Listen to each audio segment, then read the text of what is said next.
You know what time it is? It is time to go back to the future. I killed it. No, it's not just yet, because right now the internet knows that this is actually the song for The Power of Love, but sped up to umpteen degrees. So let's use the magic of the internet to find a version of this that doesn't sound like it's going to go faster than Warp 9. So you want me to stop the game, find a game that has the music fixed so it sounds more like Power of Love before we get into it? Oh, absolutely. I'm the boss. I come up with these decisions. Be right back, folks.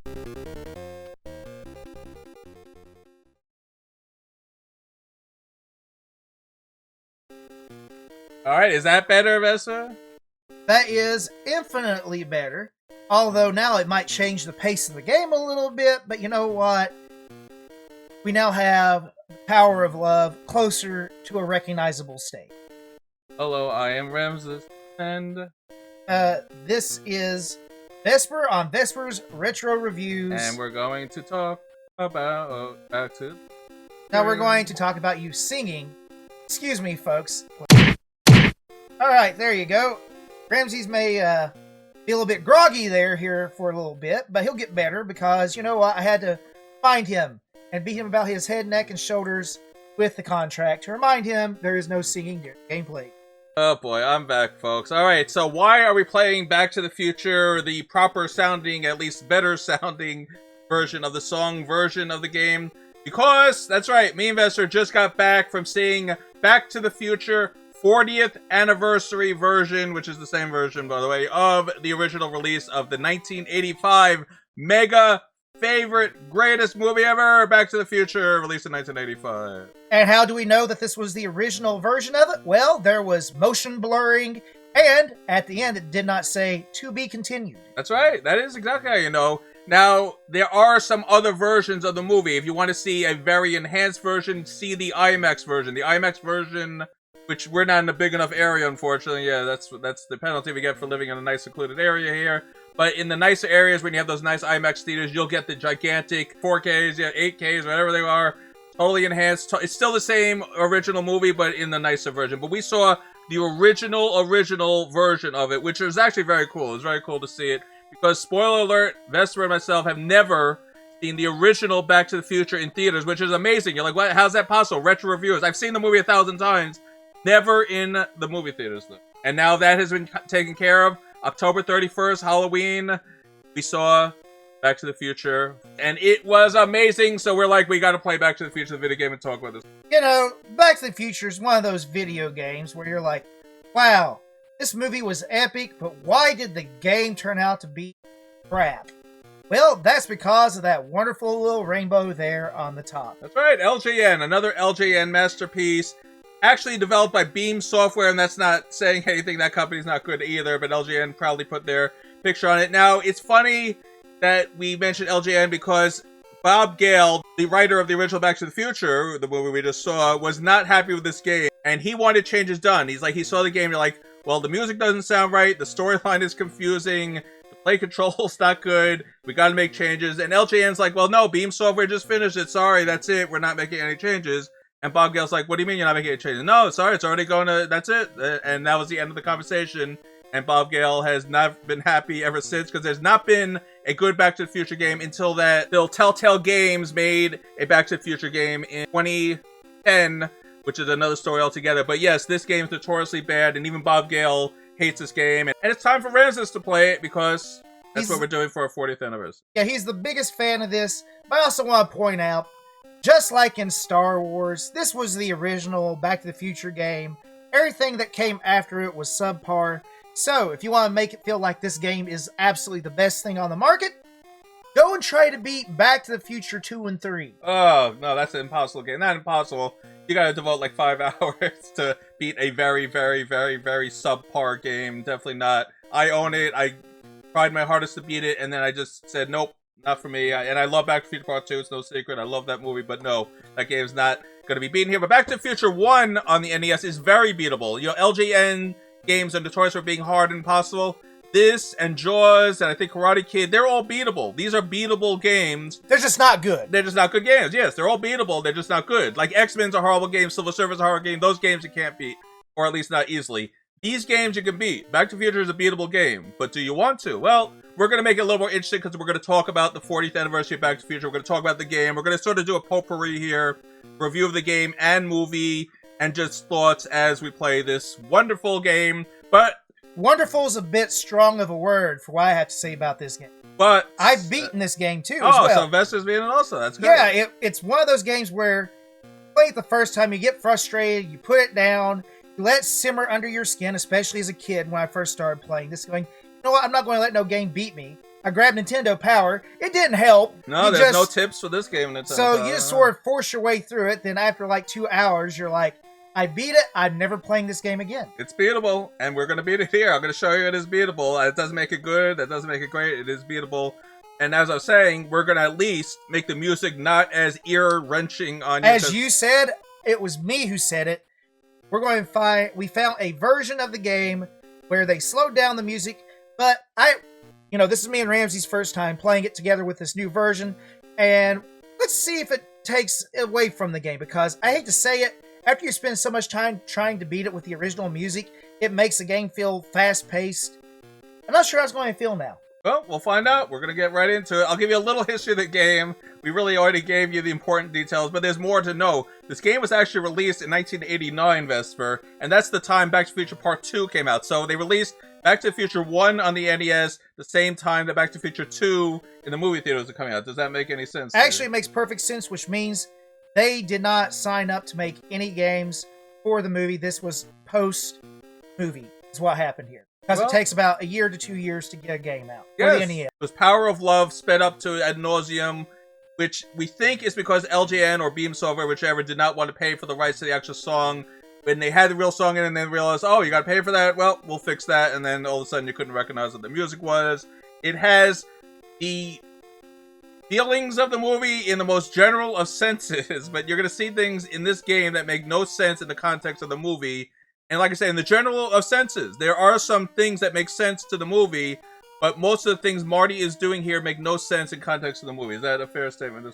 Oh, absolutely. The only good scenes are like at the very beginning and the very end with the actual DeLorean. That's it, yes. So I don't need to say that this is a pan game. Everyone hates it. Even Bob Gale hates it. And yes, in honor of the 40th anniversary, that is exactly what we're going to play. Back to the Future, NES, 1989.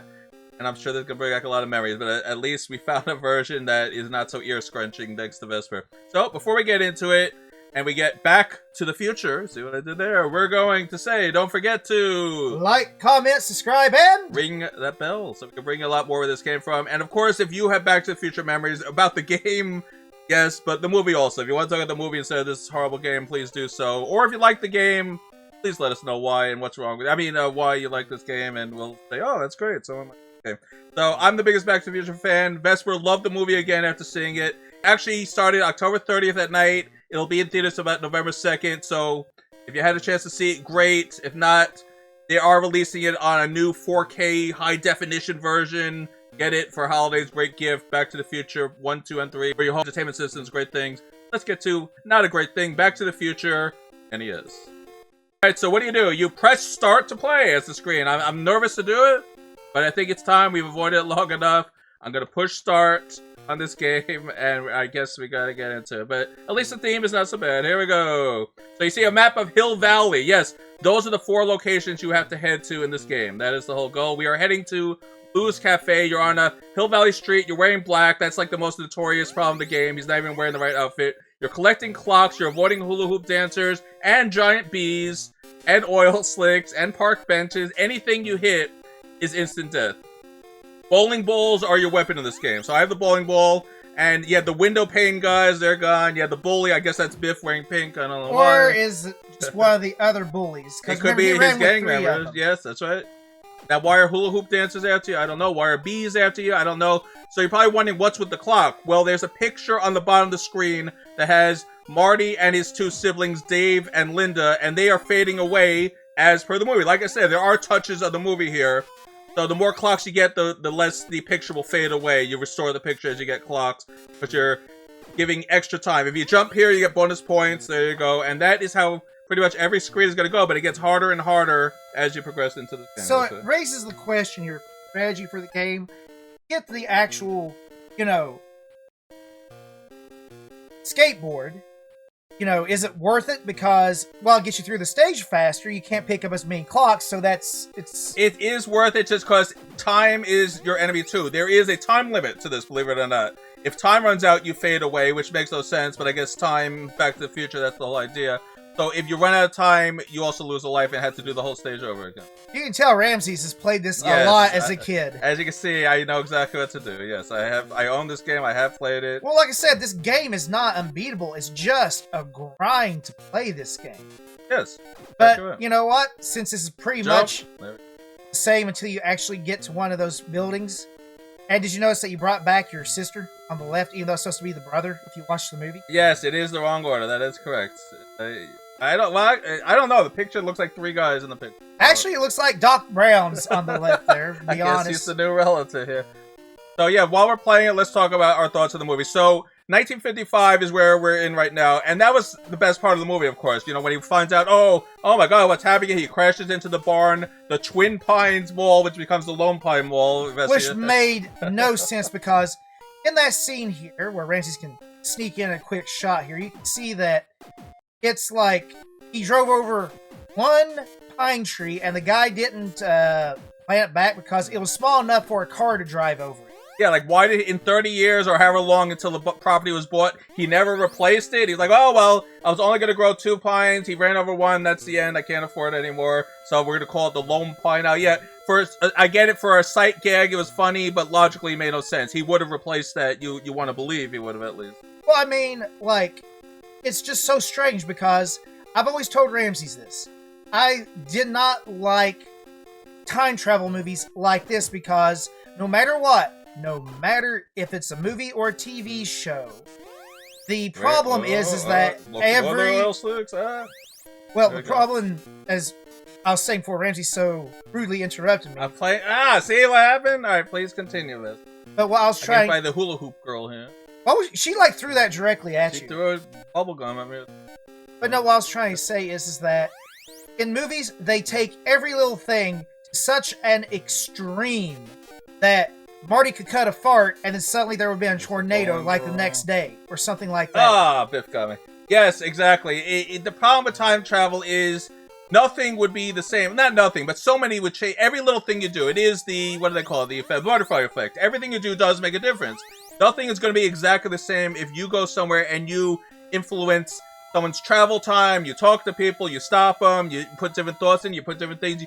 Things are going to change. But we'll get back to that in a second. I have to do the cafe now. So this is actually worth watching. This is a notorious scene here. Now, you got to throw milkshakes at the bullies. And the goal is to get 50. You cannot get to the next stage unless you get 50 of these bullies. And the problem is it's very hard to line yourself up. There's no, like, direct line of where am I. You just got to sort of realize it where they're standing here. See how I keep missing the wrong aisle there? And don't you remember this from the movie, right? Yes, the one where he threw all the milkshakes at the Biffs that kept showing up. Is it Biffs, or is it a gang, or is it just a mob of people? I don't know what the... Well, in the movie, he only hang out with Biff three and guys. 3 guys, yes, that was it. So why in the world, in this thing, is there like 50 of them? I don't know. And another thing in the movie, towards the end, when they throw Marty into the trunk of the car, Super Shake. There's 2 guys that chases away 3 of Biff's friends, but the question is where'd the friends go to in the movie? Because those 2 guys come back to pop open the truck. Well, Back to the Future 2 answers that. If you see the sequel, they're waiting for Marty later on, and they're ready to jump him, which was added in for Back to the Future Part 2, because they're going after the old Marty, because they followed the new Marty that showed up. So they're still there, but where were they in Part 1? I don't know, but in Part 2, they show up again after that scene. Isn't that nice and convenient, yes, right? It's nice how sequels add layers that you didn't know happened. Well, that's the problem with time travel. You can do anything you want. Yeah, there's no rules. It's time travel. Every timeline, it could be totally different. So I'm over 50. no matter what, I'm moving on to the next part. So now it doesn't matter. Yep, there you go. So this is what happens when they capture you. So I guess the idea is that no matter what, you're going to get caught. No, I think if you get 100, you actually win it. If you do get 100, it's very hard to do, but if you get 100, that you do win it. Yeah. But if you get over 50, you move on, so it's a moot point. So what does it say now? Well done, Marty. Head for the school. All right, so let's get back to the conversation. So now, yeah, we'll talk about the scenes as we go here. So now we're going to the school. So the object of this next scene is to avoid Lorraine's infatuations. And that was an interesting part because, again, he changed his whole history pretty much by preventing his dad from meeting his mom. Like, shouldn't he have just faded out there? Like, what was it with this slow fading away? Wouldn't it be instantly if you ruined your own existence? Well, that also raises the point of the fact that time was not linear, because if it was linear at that point, it would have disappeared. But now you got to play into the fact, well, time's not quite linear. It's giving you time to fix your screw up. You have time to fix the mistakes. I think that's great. It's very generous of time to be like, well, Marty, you're about to fade away, but thank goodness you were born third. So you have, your brother's gone, your sister's gone, but you're not gone yet. So, you know, you still have time to fix this. Oh, absolutely. But, like, I mean, All right, look up. This is why I don't like time travel. It's supposed to be fun, but the biggest problem is, and I've always said before, is that there's no rules of time travel whatsoever. And while there is a butterfly effect, I would like to think that if I'm out at the mall one day and a time traveler says, "Oh, hello there, Vesper, how are you doing? Big fan," that it wouldn't drastically change my life and either make me poor or a billionaire because one guy said hello to me. No, but it would change what path you were going to take that day. You might have gotten in that car, went there instantly. Now you're talking to someone that delayed you for. What if something else happens in that time? What if someone you were going to meet doesn't happen? I mean, it changes the course of what your life was going to be there. Do you believe that everything in your life is so instrumental that if one thing changes, it's going to make you a billionaire? No, I don't mean like that. I just mean your life will be different. No matter, even if it's a second different, your life will be different from that point on. But the problem with the movies, and this is why I don't like time travel movies, is that 1 second's enough to turn you from like nothing into an everything or everything into a nothing. Well, that is the problem we have, and we'll talk about that when we get to the next scene of the movie where it's, you know, the dance. But for now, we're just going to talk about Butterfly Effect, where he got his dad peeping Tom, which I think is great. I love how they foreshadowed that in the movie. Vester, we were watching. I remember the whole movie. Vester didn't remember as much. So, and we're not. And spoilers. Sorry for everybody who hasn't seen Back to the Future. Watch the movie. We are going to do a Q&A. Yeah, he was definitely bird watching. He's peeking on his mom. He was bird watching, and we know what he was really doing. And you don't think of that like George is this nerd, this geek. So it shows that even geeky and nerdy and dopey guys, they're thinking the same thing that every other teenager's thinking of. So it's kind of a tongue-in-cheek thing. Because you know Bob Gale, and sorry Bob Gale, you know I'm a big fan, was a nerdy type like him. And that was like, oh, he couldn't self-insert? Yes, like he couldn't get the girls. And I think the George McFly character was sort of him, yes. Like he was always hoping that he would get the big girl one day. I really do think he's the George McFly character. I have no proof of that, but I really do think that Bob Gale is the George. But, I mean, the whole fact of the matter was, it was a great movie, but it's the more you watch it, and after watching that, me and Ramsey spent on our, like, 30-minute drive home from the theater, just talking about, like, how many questions was raised by the movie itself at the end. You know, it's like, wait a second. If she said, and there was a part where she goes, "Man, I like Marty, that's a great name," wouldn't his older brother been named Marty and him Calvin, since they were like great friends? And I agree with this. Yeah, I agreed 100%. Like, I always thought this. Even when I first started Back to the Future, I said, Marty, that's a great name. She says that when he's leaving. Well, you have Dave and Linda. Like, wouldn't you have named Dave Marty? Like, why would you name your third kid? Like, how do you know you're going to have 3 kids? You would name your first kid Marty. Well, anyway, here's the next scene. So now you gotta avoid Lorraine's heart. So this is kind of playing up on that Lorraine had the hots for him in school, and now he's trying to say, no, go for George, not me. So they have him holding a book, I think, or is it a ruler? I don't know what it is. It looks like a book, maybe a textbook, but you know what? I guess love was different back in the 50s, because I sure as heck don't remember, you know, hearts being thrown at me by a girl that liked me. You know? 50s were great times, I'll tell you. This is heavy. What's weight have to do with it? So And that was funny too with Doc walking around the school. It's like nowadays, we both know people that work in schools. I would never expect a random adult, especially Dr. Brown, who looks kind of crazy, just like hanging around with the kids. He doesn't belong there. Everyone's just ignoring him that is there. I thought that was great. Well, also don't forget they were given an hour for lunch back in the 50s, so they could go home and eat. Yeah, that's true. Yeah, nowadays that's because don't forget back then schools were a lot closer.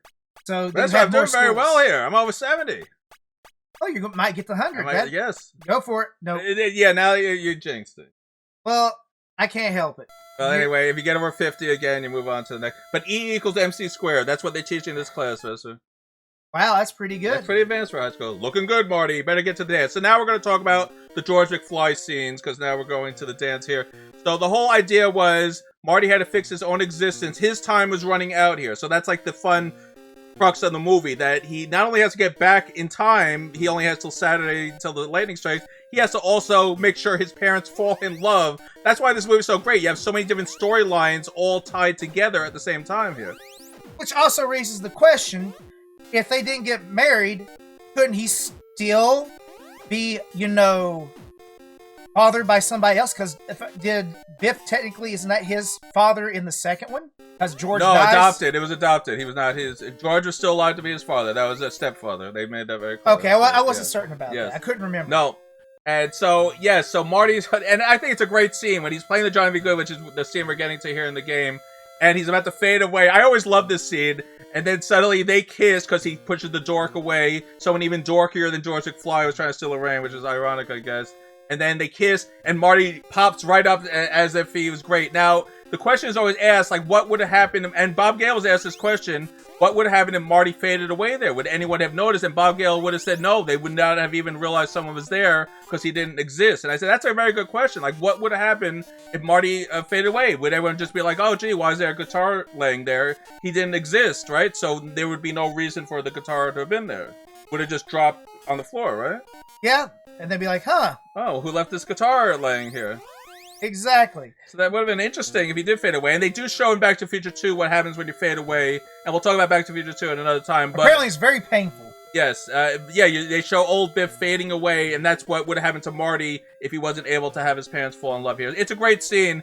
But also, my friend's favorite scene, I mentioned this to Vespor, is when Biff goes, no, he throws Marty out of the car, and then he's making all the, these darn bees here. Oh yeah, don't you remember that one that happened in the movie? Yes, the giant bees that attacked Marty when he was trying to get to the school. And then Biff throws, Marty into the trunk, and look at that, folks. Killed by another bee. Yes, just the ignoring bee like infestation. This is terrible. And they throw Marty into the trunk, and then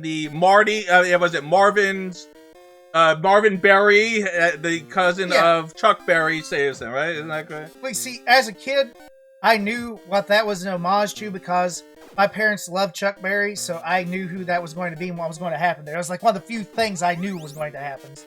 Now this is where it gets hard. The brown stages is where the game ramps it up here.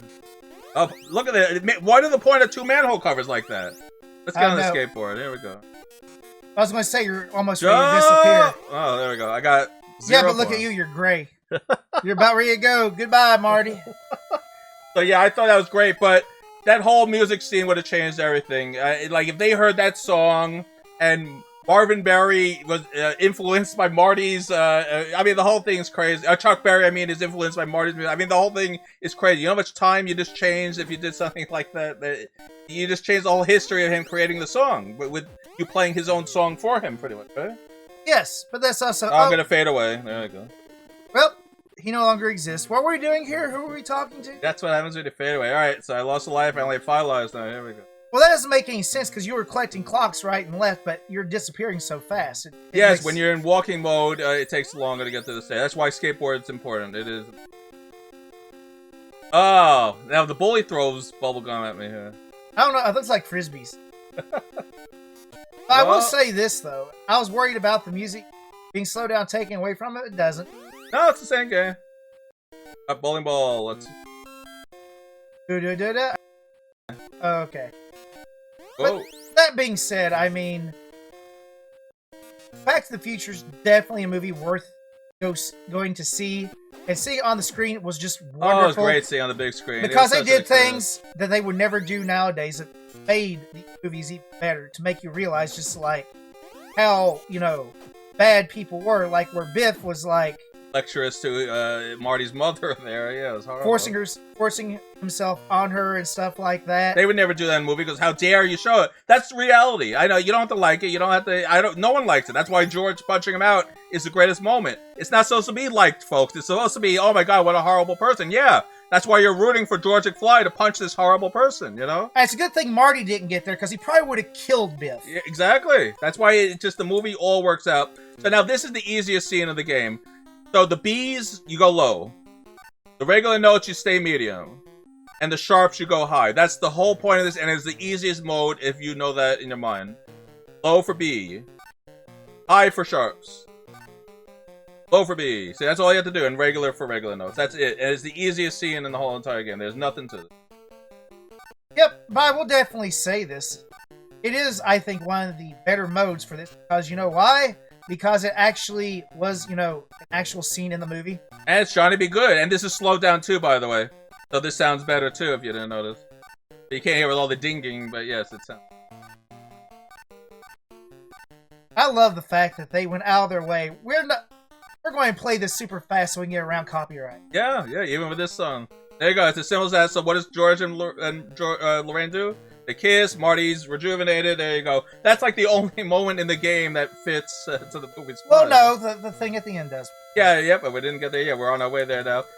But yeah, it's not a hard game. You just gotta get through Attack of the Killer Bees pretty much in this game. Good job, Barney. Almost there. Alright, here we go again. So now we're gonna talk about the final scene, which is one of the greatest scenes. Do you know that Christopher Lloyd was terrified of heights, and he had a lot of trouble doing that clock tower scene? Oh, he was actually on clock tower? Yeah, well, in the set, on Universal Studio Lot, but it was still high up, and that was too high for even him. Of course, there was a lot of stunt work in there. He didn't do all that, but even just having to be on there, just, even a little high up like that was terrifying. So, that's probably why that scene was so believable, why he looked absolutely 100% terrified. Yes, and they really couldn't hear each other because to get all the wind, they had super high-pitched fans, but they have the music playing so you don't hear all that stuff. But they had, fans that were blowing so loudly, they really couldn't hear each other when they're going, what? What did you say? That's really very realistic. They really couldn't hear each other, so that was another, actually, fun fact. And that's probably one of the best scenes. I always love that climax. Like we said in our Ghostbusters 2 review, climaxes are the best. It makes or breaks a movie, Well, actually, it's not necessarily the climax. It's the catharsis. Haha, you got beat. Ah, all right. Big words here. But it's the catharsis after the climax you have to have. What's happening in a lot of movies nowadays, and why King Ramses can't stand it, because we used to, less than 15 years ago, would go see a movie, about every other week during the summer. Oh, yeah, absolutely. And we talk about the movies because, that's our generation. That's your generation, most of you.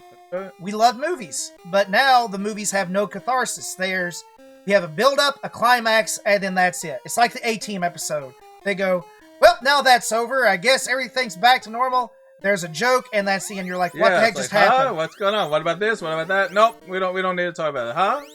Oh, and don't forget the redemption arc in all the new movies. We have to do a redemption. Oh, yeah, there's no such thing as a bad guy. No villains anymore. Yes, society made them bad. No other reason. You know what? Just because I want to bring it in, it's not related to Back to the Future, but I do want to point out that the $1 Million Man, Ted DiBiase, never had a babyface arc. He was a villain, a heel to the very end. That's right. God bless him. That's why I think he's one of the best heroes. We will get his autograph. He's on our list of people that we do want an autograph of. All right, let's get on the skateboard. Let's go. Now, do you notice the picture's not fading? So they actually got that story right. Lorraine and George fell in love. The picture's no longer fading. So they actually, LJN. So they actually saw the movie after 4 years. Yes, they actually know the storyline of the movie. The picture is no longer fading away. So, but that being said, these darn bees. This was a great movie to actually see on the big screen. There is something to it. I mean, I've seen this so many times on HBO after it came out, rented it. Oh, I love this movie. I have it on every version you can imagine. Yeah, every version. Even Laserdisc? Yes, I do have it on Laserdisc. But that being said, guys, I do have it on Laserdisc. Seeing it at the movies, I know that this is going to be a moot point after we put this out, but if you get a chance to see this on the big screen, go and see it on the big screen. It is such an experience that you just gotta see it. Oh, it's great. Yeah, we had an audience of about 12, 15 people. Not big, but, it's a 40-year-old movie. We get it. But yeah, the crowd was into it. They were quoting the lines. They were singing the song. I'm telling you, people were really into the. And they were laughing. It was fun. Oh yeah, I was laughing. Yeah, like you don't laugh at home, but in the theater, it's funnier for some reason. You know, Marty stumbling all over the place. It's funny in the theaters. You know, some of the George acting goofy and stuff. It's funny. You know, it just when you're in the theater with other people, you laugh more than you do just watching on the TV by yourself. Well, it's also good because like there was families there. And there's a lot of people our age, and everybody's just laughing, chuckling, giggling, pointing. It was a great experience because this brought back so many memories for people and helped create new ones for some of the younger ones that were with us. That's right. I remember showing my nephew and niece this movie a long time ago. It was on DVD at the time. They loved it. I showed all three of them. They didn't love the other two as much. I love all three. I'm a big Back to the Future fan, but they loved this first movie. Even not too long ago, like 10 years ago when I showed it, they loved it. They were hooked. It was like sort of the same reaction I had. I remember the first time I saw this movie was, and I'm giving away some of our Q&A stuff, but that's okay. You'll just have to watch our Q&A. Also, it was in the library at school in our elementary. They showed this movie. I was mesmerized. I loved this movie the second I saw it, and I still do to this day. Seeing it 40 years later, I still love this movie just as much. Yeah, this was great. I mean, just seeing it on the big screen makes you feel like you were sitting in. That's just how it is with us. That's why me and Ramses try to go to a lot of these Get retro... ready, Marty. This is your one and only chance to get back to the future. So yeah, Vespor, finish up. This is, well, I'll explain what's happening here. So now this is the climax of the movie. We now have to get to 88 miles before we hit the pole at the end where the lightning has to strike. You know, I don't remember this happening in the movie. You don't remember the hundreds of lightning strikes crashing down on the road here? Hey, look, you're driving over the curve. Last time you did that, you blew a tire. That's very too much information. Anyway, so I'm going 88 now. No, the lightning hit my car, which would have sent me back in time, though, wouldn't it? No, you would have been dead. Oh, all right, never mind. So this is actually hard, but pretty much just keep going, and if you're going 88 by the end, there you go. You're good. You were so lucky on that. Yes, that was a very. That was pure luck. Congratulations, Marty! You've made it back. All your time travel is behind you now, maybe because they know that Back to the Future 2 is coming out at the same time. So there you go. I love how it's just all behind you now. And they don't give you the final score or anything. That's it. They just sort of end it right there. That's the end. But now we can finish what you're saying, Vester. Yes. So we try to see retro movies when they're on the big screen. Like I've seen Ghostbusters on the big screen again. I even see Ghostbusters 2 on the big screen again, and it was better the second time because I was no longer a kid, fresh off the heels of the real Ghostbusters. Yes, that's right. And if Back to the Future 2 comes out in 5 years, me and Vester are going to see that in the theaters again.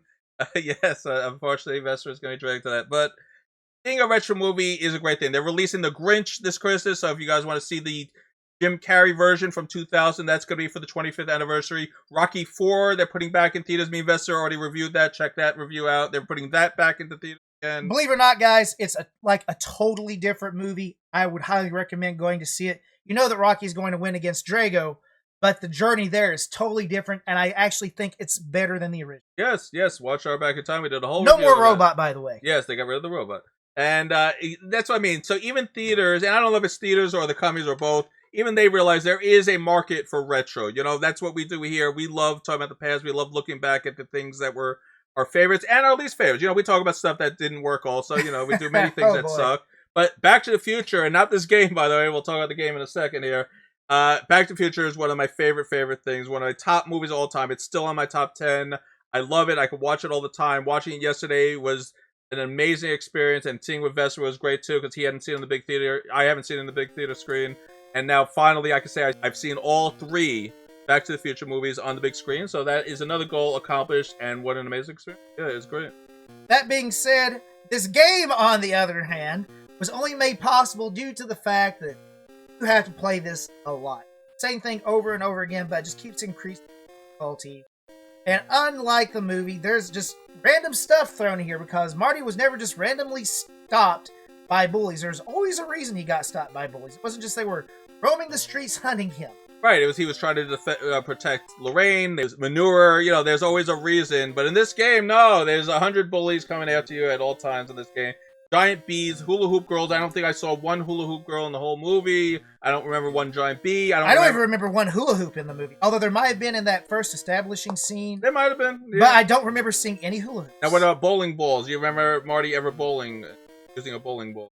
Nope, I just remember that wonderful thing about the movie with Ronald Reagan in it. That's right. That was a great reference in the movie theater. Now, another fact about Back to the Future, in Part 3, they wanted Ronald Reagan to have a cameo. You know, during the ZZ Top scene, they wanted Ronald Reagan they wanted to introduce him, but he was too, what's the right word, not able to do it. You know, his Alzheimer's was very bad at that time, so he slightly declined, but they did want Ronald Reagan to show up in that scene.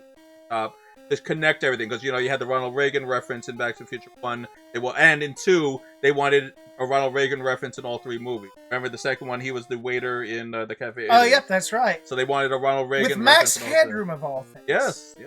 Right, 80s reference. So, just a little fact there about Ronald Reagan, but what a great movie. Definitely see it. This game, though, yes, it's my turn to talk about the game. It's crazy. I see why Bob Gale didn't like it. They didn't get the rights to the music, so it sounds crazy. 1 or 2 scenes matches up. I think the Johnny B. Good scene is great. That does feel like you're doing, you know, something from the movie. The DeLorean, weird with the lightning strikes, but still you get the flavor of it. You got to get up to 88 to get back to the future. And driving over curbs and through park benches. Yes, yes. I don't remember that. All I remember in the movie is that he had to headbutt the wheel to make it start. He said, please, please. Now, wouldn't he have been late because he left like 10 seconds after the clock went off? Absolutely. With that being said, he was going faster than 88. I guess he had to go, yeah, I guess he had to speed it up. Yes, so this game stinks, but as you can see, while Vespor was talking to me, I was very not easily, I did lose a little bit there. I was able to beat this game not too difficultly. You know, sometimes some of these games are a little harder. Back to the Future is not a hard game. It's not a good game, it's not a fun game, it's not an accurate game. But if you want a game that's beatable from LJN, Back to the Future, Jaws, like I mentioned, even Karate Kid, those are the games you could beat that LJN made on the NES. And I've beat Jaws, but the problem is you can't beat Jaws without the NES Max. That auto-fire. Yes, to kill, yeah, and then you gotta stab Jaws. Oh, and by the way, good luck on stabbing Jaws at the end, because you have to hit it just right. Well, it is Jaws after all. So, I'm gonna say this game does stink. It is not a good game, but I'm glad it gave us a chance to talk about the movie. I mean, that was the goal here. We feel bad we didn't do something for the movie. You know, it was our Spooktober month, and that was our focus, and we had a great Spooktober. Thank you, everyone, for joining us. So, Back to the Future 1 was actually released July 3rd. So, you're probably all wondering, hey, well, why are they releasing it in the end of October? Because anybody that knows the plot of Back to the Future, when did it take place? October 26, 1985 is the actual date of the movie. The movie came out in July, but the actual date that the movie takes place in is October 26th. So that's why they always pick this week to release it, because the first Friday after October 26th is when they always traditionally release the movie. There you go. So check it out. Check out our stuff. So we're sorry we didn't give Back to the Future the proper homage, but I think this will make up for it. We got to show you some gameplay and talk about it. And we are going to do a Q&A of Back to the Future eventually. So definitely be on the lookout. Absolutely, so please don't forget to like, comment, subscribe, and ring that bell, and we'll see you in the future. How about that? Hey, do you like how I tied that all together? Actually, no. Biggest question you should be asking is, why didn't Marty catch fire in this scene? Vespor, well, he's on in the movie poster. He's on fire too. So yeah, he's actually smoking. You see the smoke coming off of him. Well, that's the question, and many more that they were left with not answered from Back to the Future. All right, we'll see you all next time. Tell us your thoughts of Back to the Future, the video game, and the movie, and the trilogy, of course. And take care, everybody. And goodbye, everybody.